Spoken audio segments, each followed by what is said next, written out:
Ok, vamos aqui para mais um vídeo de apoio de física, né, para as nossas atividades aí de movimento uniforme. Trazemos aqui primeiramente um lembrete para você da nossa função horária do espaço no movimento uniforme, que é espaço igual ao espaço inicial mais v vezes t, que é a velocidade vezes o tempo, né?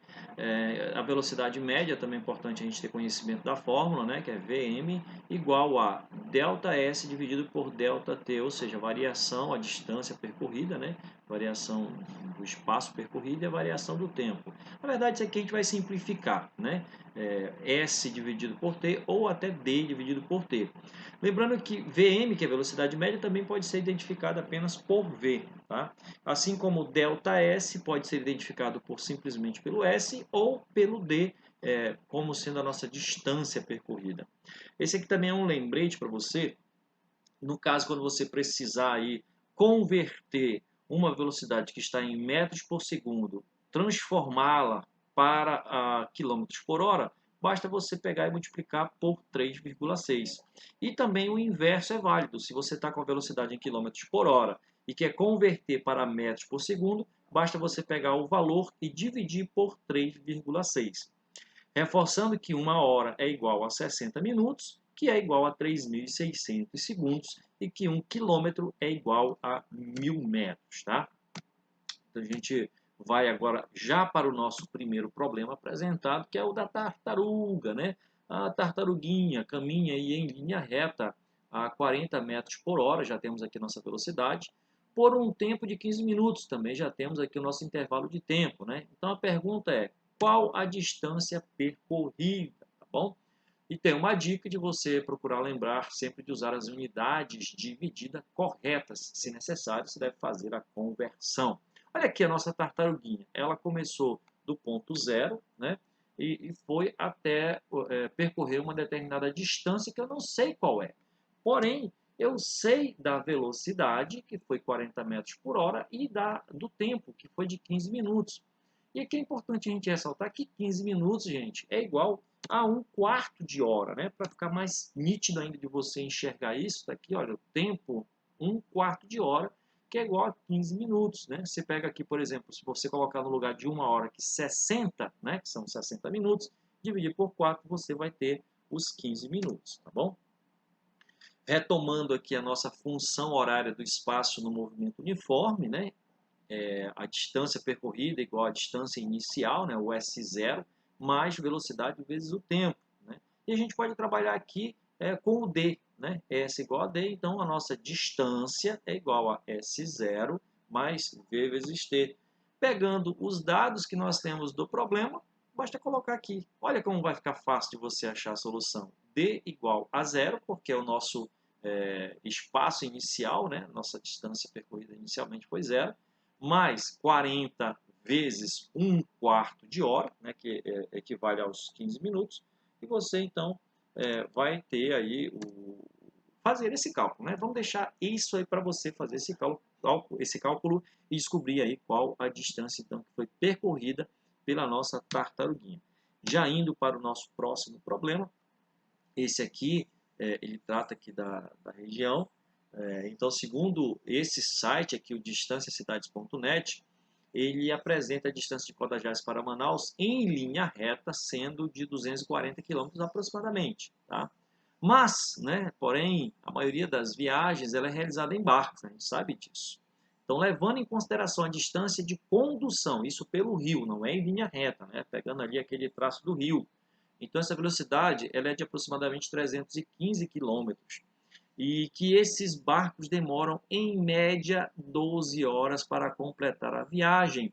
Vem então a pergunta: qual a velocidade média atingida pelos barcos durante a viagem? Vamos fazer o quê? Extrair os dados. Então, a nossa distância é de 315 quilômetros, o nosso tempo é de 12 horas e nós queremos saber a velocidade em quilômetros por hora. Mas por que quilômetros por hora? Porque são as unidades que a gente está encontrando aqui, quilômetro e hora, tá ok? Utilizando aí a nossa fórmula da velocidade, distância, velocidade igual a distância sobre tempo, né? Distância dividido pelo tempo, você vai fazer esses cálculos utilizando aqui as informações que a gente tem e você vai chegar então à velocidade atingida pelos barcos durante esse percurso, beleza? Indo para o nosso próximo problema, temos aqui a história de um nadador. Olha, o nadador consegue manter uma velocidade média, já temos a velocidade do nadador, né? 2 metros por segundo, no seu ritmo de natação e pretende atravessar um rio que tem uma largura de 353 metros de uma margem a outra, né? Onde ele pretende atravessar, ok? Então já temos aqui também a nossa distância, 356 metros. Considerando que a força da correnteza não irá influenciar na trajetória do nadador, isso aqui é importante, gente, porque se a correnteza fosse muito forte, ia levar ele um pouco mais para o lado, fazendo com que essa distância fosse alterada, tá bom? Então preste atenção que o problema te dá informações aqui que são fundamentais. Mas o que o problema quer saber? Quanto tempo ele vai levar para atravessar o rio? Bom, queremos saber o tempo. Nós já temos a distância, temos a velocidade, aí nós temos uma fórmula que trabalha, né? Velocidade, distância e tempo. Porém, para facilitar, nós vamos logo reescrever, né? Trabalhar essa fórmula. A velocidade, ela está numa posição de multiplicação. Você pode ter aqui 1v, né? Então ela está multiplicando o número 1. Se ela vai para o outro lado da igualdade, ela vai passar dividindo. Então, o que acontece na verdade? O t que estava dividindo passa para o outro lado multiplicando. Então, a gente faz essa inversão. O t foi para o lugar do v e o v foi para o lugar do t. Está vendo aqui? Nós temos, então, reescrevendo a nossa fórmula da velocidade como sendo a fórmula do tempo. T igual a d dividido por v, ou seja, o tempo é igual à distância percorrida dividido por v, pela velocidade. Você utilizando os dados do problema, tranquilamente você vai chegar ao resultado aqui do tempo que o nadador leva para atravessar o rio, beleza? E vamos aqui para o nosso último probleminha de hoje, onde ele nos traz a seguinte situação. Um móvel em movimento retilíneo uniforme apresenta a seguinte função horária. S igual a 20 mais 3t. Né? Aí, considerando que os valores estão no Sistema Internacional de Unidades, né? Encontre a posição do móvel no instante inicial do movimento após 50s, quer dizer o quê? 50 segundos. Ele te dá aqui, inclusive, algumas opções para você ver qual que é a opção correta. Mas, de qualquer maneira, você tem que saber fazer o cálculo, você tem que trabalhar essa questão da fórmula.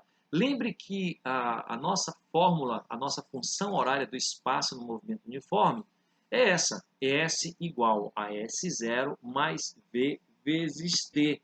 E aí, você está achando alguma coisa parecida com a fórmula que o problema nos traz aqui? Olha, S igual a 20 mais 3 vezes T. Olha que legal. Identificando aqui, eu já tenho o meu S0 e a minha velocidade. Está aqui o 3. Eu só preciso descobrir qual é o valor que eu vou trabalhar aqui na questão do tempo. Né? Então, qual é o tempo que eu tenho para colocar nessa fórmula da função horária que o problema nos apresenta? Olha aqui, t igual a 50. Está vendo aqui? Ele quer saber a posição do móvel no instante inicial do movimento após 50 segundos. Por isso, a gente vai trabalhar com t igual a 50. Coloquei na fórmula, mas eu não vou fazer o cálculo. Esse cálculo vai ficar para você. Fazendo esse cálculozinho aqui, você vai chegar, então, ao resultado desse problema. Tá bom, pessoal? Por aqui a gente finaliza mais um vídeo tentando apoiá-los aí nessa busca do conhecimento, porque, afinal de contas, conhecimento é poder. Busque conhecimento sempre. Um grande abraço aqui do professor Edilberto Amarante.